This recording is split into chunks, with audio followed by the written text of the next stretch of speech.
नमस्कार, मैं प्रतिभा खेड़े आपका स्वागत करती हूँ अपने YouTube चैनल नॉलेज रेन में, जहाँ हम एट ग्रेड अभ्यास पुस्तिका विज्ञान विषय कक्षा 6 के हल देख रहे हैं। आज हम पाठ 6 सजीव विशेषताएं एवं आवास के हल देखेंगे। यहाँ पर लिया है, बच्चों निम्नलिखित शब्दों को सही बॉक्स में लिखिए। ऊंट, मछली, शेर और याक। तो जो ऊंट है वो मरुस्थल में मिलता है, पर्वतीय क्षेत्रों में याक पाया जाता है, घास स्थल में शेर और जलीय आवास में मछली। अब अगला है, निम्नलिखित शब्दों को सजीवों की विशेषताओं को ध्यान में रखते हुए लिखिए। ऊंट, मुर्गी, कुत्ता, बस, पंखा। अब इनमें सजीवों की विशेषताएं हैं प्रजनन, श्वसन, गति। तो ये किन किन में होती है? ऊंट, मुर्गी और कुत्ता में, है ना। और क्या आपने 3 शब्द लिखे, उसके बाद कितने बचे रहे? जो आपने नहीं लिखे उनको यहाँ लिखिए। तो हमारे पास 2 शब्द और बच रहे हैं, बस और पंखा। ये वे शब्द होंगे जो सजीव में नहीं आते, क्योंकि ये गति नहीं करते, लेकिन आपने तो इनको चलते हुए देखा है। क्यों? अपने साथियों से चर्चा कीजिए और निष्कर्ष को यहाँ लिखिए। क्योंकि इनमें श्वसन और प्रजनन नहीं होता है, इसलिए यह सजीव नहीं है। प्रश्न नंबर 1, बहुविकल्पीय प्रश्न। सही विकल्प चुनकर लिखिए। सजीवों के बारे में सही कथन है। सभी सजीवों में वृद्धि होती है। सभी सजीवों में श्वसन क्रिया होती है। पेड़ पौधे सजीवों की श्रेणी में नहीं आते, क्योंकि वे गति नहीं करते हैं। सजीव अपने समान संतति को जन्म देते हैं। अब इनमें पहला वाला कथन जो है, सभी सजीवों में वृद्धि होती है, ये भी सही है। और सजीव अपने समान संतति को जन्म देते हैं, ये भी सही है। इसलिए इसका ऑप्शन नंबर 1 सही होगा। दूसरा है, कौन सा मुख्य कारण है कि ऊँटों के पैर लंबे होते हैं? तो ए है, उनका शरीर रेत की गर्मी से दूर रहता है, उनको रेत पर चलने में आसानी होती है, उसकी ज़्यादा दूरी कम समय में चलना है, उसके दूर तक दिखाई देता है। तो इसमें इसका कारण है, उसका शरीर रेत की गर्मी से दूर रहता है। ऑप्शन ए सही है। दूसरा है, पौधों की कुछ विशेषताएं निम्नलिखित हैं। वे वाष्पोत्सर्जन द्वारा बहुत अधिक जल खो देते हैं। इनके पत्ते हमेशा चौड़े और चपटे होते हैं। वे वाष्पोत्सर्जन द्वारा बहुत कम जल खोते हैं। इनकी जड़ें मिट्टी में बहुत गहरी होती है। तो उपरोक्त लक्षणों में से कौन सा संयोजन मरुस्थलीय पौधों की विशेषता है? तो तीसरा, वे वाष्पोत्सर्जन द्वारा बहुत कम जल खोते हैं। और चौथा, इनकी जड़ें मिट्टी में बहुत गहरी होती है। चौथा है, निम्नलिखित में से कौन सा कथन पौधों में श्वसन के लिए सही है? श्वसन केवल दिन के समय होता है। श्वसन केवल रात्रि के समय होता है। श्वसन दिन एवं रात्रि दोनों समय होता है। श्वसन तब होता है जब पौधे भोजन नहीं बना रहे होते हैं। तो इसका सही उत्तर है, श्वसन दिन और रात्रि दोनों के समय होता है। प्रजनन के संदर्भ में दिए गए विकल्पों में से विषम को चुनिए। आलू की कलिका, गुलाब की कलमें, मुर्गी के अंडे, आम के पेड़ की जड़ें। तो इनमें विषम है आम के पेड़ की जड़ें। प्रश्न नंबर 1.2 है, दिए गए शब्दों में से चुनकर रिक्त स्थानों की पूर्ति कीजिए। गिल्स मछलियों को पानी में घुले ऑक्सीजन का उपयोग करने में मदद करते हैं। महासागरों में जीव खारे पानी से घिरे होते हैं। पर्वतीय क्षेत्रों में पेड़ सामान्यतः शंकु आकार होते हैं।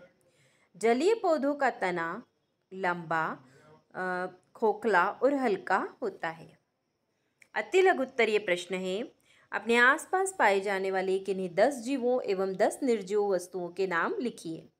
तो सबसे पहले सजीव वस्तुएं लिखी है, मनुष्य, पेड़ पौधे, पक्षी, गाय, बिल्ली, कुत्ता, मुर्गा, बैल और गधा। फिर निर्जीव वस्तुएं लिखी है, किताब, कापी, कुर्सी, टेबल, मग, कागज, कपड़ा, बैग, पंखा, पेन। अगला प्रश्न है प्रश्न नंबर 3। विभिन्न परिवेश में पाए जाने वाले जंतु, पौधे एवं अन्य वस्तुओं को सूचीबद्ध कीजिए। तो वनों में क्या मिलता है? शेर, भालू, हिरण, पेड़, पौधे, हाथी, बंदर। पर्वतीय क्षेत्रों में याक, पेड़, पौधे, भेड़, बर्फ, भालू, रोएदार पशु। मरुस्थल में ऊंट, कैक्टस, रेत, छिपकली, बबूल, कीकर, खजूर। समुद्र में मोती, मूंगा, सीप, मछली, नमक, ऑक्टोपस, शंख। ये सब चीज़ें समुद्र में मिलती है। अन्य स्थानों पर जैसे हम जहाँ रह रहे हैं, मनुष्य, गाय, भैंस, बकरी, पेड़, पौधे, बकरी। प्रश्न नंबर 4 है, किन्हीं 5 जंतुओं के नाम लिखें जो अपने समान शिशु को जन्म देते हैं, एवं 5 ऐसे जीवों के नाम लिखो जो अंडे देते हैं। तो अपने समान शिशु को जन्म देने वाले जीव हैं मनुष्य, बिल्ली, कुत्ता, गाय, बकरी। अंडा देने वाले जीव हैं मुर्गी, मेंढक, गोरैया, छिपकली, कबूतर आदि। प्रश्न नंबर 5 है, अनुकूलन किसे कहते हैं? वातावरण के अनुसार शरीर में होने वाले बदलाव को अनुकूलन कहते हैं। क्या हम पृथ्वी पर उन स्थानों की कल्पना कर सकते हैं जहां जीव न पाए जाएं? नहीं, पृथ्वी पर ऐसा कोई स्थान नहीं है जहां जीव ना पाए जाते हों। लघुत्तरीय प्रश्न, आवास किसे कहते हैं? स्थलीय आवास एवं जलीय आवास को दो उदाहरणों द्वारा परिभाषित कीजिए। जीवों के रहने की जगह को आवास कहते हैं। स्थलीय आवास है रेगिस्तान और जंगल, और जलीय आवास है नदी और झील। प्रश्न नंबर 8 है, मक्का, बाजरा, मनुष्य, रेत, पेड़, सब्जियां, चट्टान, पालक, मेथी, प्रकाश, आर्द्रता, मिट्टी, वायु, जल, वृक्ष को जैविक एवं अजैविक घटकों में वर्गीकृत कीजिए। तो जैविक घटक हैं मक्का, बाजरा, मनुष्य, पेड़, सब्जियां, पालक, मेथी, वृक्ष। और अजैविक घटक हैं चट्टान, प्रकाश, आर्द्रता, मिट्टी, वायु, जल। प्रश्न नंबर 9 है, ऊंट के मरुस्थल में रहने के लिए कौन से अनुकूलन आवश्यक हैं? कोई 4 अनुकूलनों को लिखिए। ऊंट के पैर गद्दीदार होते हैं, पहला। दूसरा, ऊंट अधिक दिन तक प्यासे रह सकते हैं। तीसरा, ऊंट के कुबड़ में वसा होती है जो उसे भोजन की कमी होने पर ऊर्जा प्रदान कर सकती है। और चौथा, वह रेगिस्तान की गर्मी को सहन कर पाते हैं।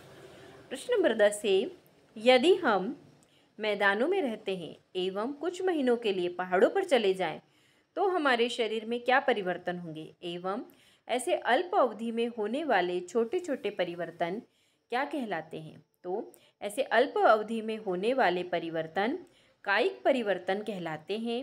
अगर मैदानी क्षेत्रों में रहने वाले कुछ महीने पहाड़ों पर चले जाएं, तो उनकी त्वचा के रंग में परिवर्तन हो जाएगा। बी है इसका, ऐसे कौन से जलीय जीव हैं जो बिना सांस लिए पानी में लंबे समय तक जीवित रह सकते हैं? उन जलीय जीवों के नाम एवं श्वसन अंग का नाम लिखिए।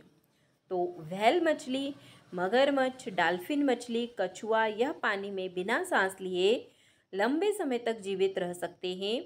यह सभी फेफड़ों में सांस लेते हैं, फेफड़ों से सांस लेते हैं।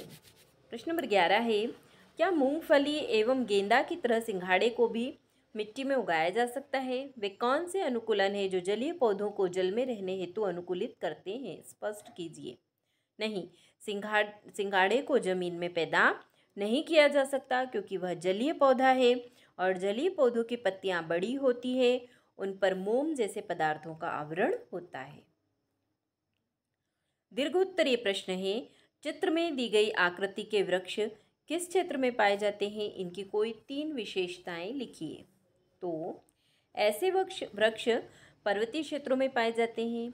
पर्वतीय क्षेत्रों में पाए जाने वाले पेड़ों की कुछ विशेषताएं निम्नलिखित हैं। ये पेड़ शंकु के आकार के होते हैं, इनकी शाखाएं तिरछी होती है, इनकी पत्तियां सुई के आकार की होती है और इन पर मोम जैसी परत होती है।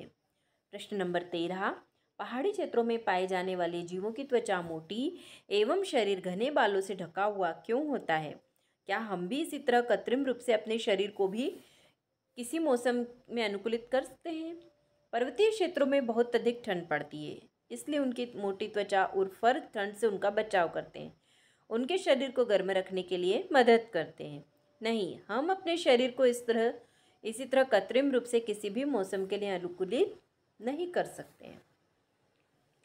प्रश्न नंबर 14 है, सजीवों में पाए जाने वाले विशिष्ट लक्षणों को सूचीबद्ध करके इन्हें 2 लक्षणों का विस्तृत वर्णन कीजिए। तो सजीवों में निम्नलिखित विशिष्ट गुण होते हैं। ये सजीवों को भोजन की आवश्यकता होती है। सभी सजीव श्वसन क्रिया करते हैं। सभी सजीवों में वृद्धि की क्रिया होती है। सभी सजीव उद्दीपन के प्रति अनुक्रिया करते हैं। सभी सजीवों में उत्सर्जन क्रिया होती है। सभी सजीव प्रजनन क्रिया करते हैं। सभी सजीव जैसे पेड़ पौधे जंतु सभी को भोजन की आवश्यकता होती है। भोजन से ही हम सभी सजीव ऊर्जा प्राप्त करते हैं और अपने दैनिक कार्य करते हैं। सभी सजीवों में प्रजनन क्रिया होती है, वे अपने जैसे ही संतान उत्पन्न करते हैं। प्रश्न नंबर 15, मैदानी क्षेत्र में रहने वाले जंतुओं को अपना अस्तित्व बनाए रखने के लिए तीव्र गति क्यों आवश्यक है? तो घास के मैदानी क्षेत्र में शाकाहारी जंतु हिरण आदि तथा मांसाहारी जंतु शेर बाघ चीता आदि रहते हैं। शेर चीता आदि से बचने के लिए हिरण के लिए तीव्र गति आवश्यक है और हिरण आदि जंतु को दौड़कर पकड़ने के लिए शेर चीता आदि को तीव्र गति की आवश्यकता है।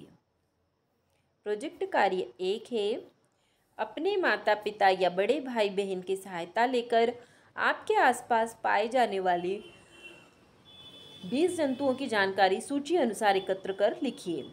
जंतु का नाम है, आवाज़ बिल घोंसला, घर पानी वन, भोजन शाकाहारी है मांसाहारी है या सर्वाहारी है, गति कैसी है तैरना रेंगना या चलना। तो कुत्ता, घर सर्वाहारी चलना, है ना। कहाँ कहाँ ये रहते हैं, भोजन कैसा है इनका, और चलते हैं या रेंगते हैं या तैरते हैं। तो इस तरह से यहाँ पर देखिए ये पूरी सूची तैयार की गई है हमारे आसपास पाए जाने वाले जानवरों को लेकर। नीचे तक देखिए इसे।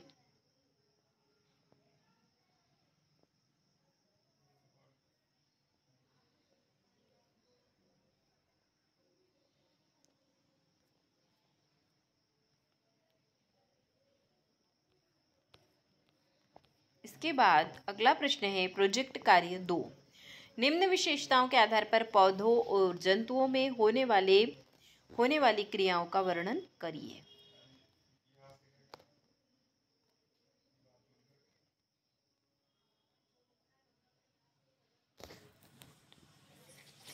श्वसन क्रिया में पौधे कार्बन डाइऑक्साइड लेते हैं, ऑक्सीजन गैस जंतु लेते हैं, और पौधों में ऑक्सीजन गैस छोड़ते हैं और जंतु कार्बन डाइऑक्साइड गैस छोड़ते हैं। पौधों में श्वसन पत्तियों द्वारा होता है और जंतुओं में श्वसन अंगों द्वारा होता है।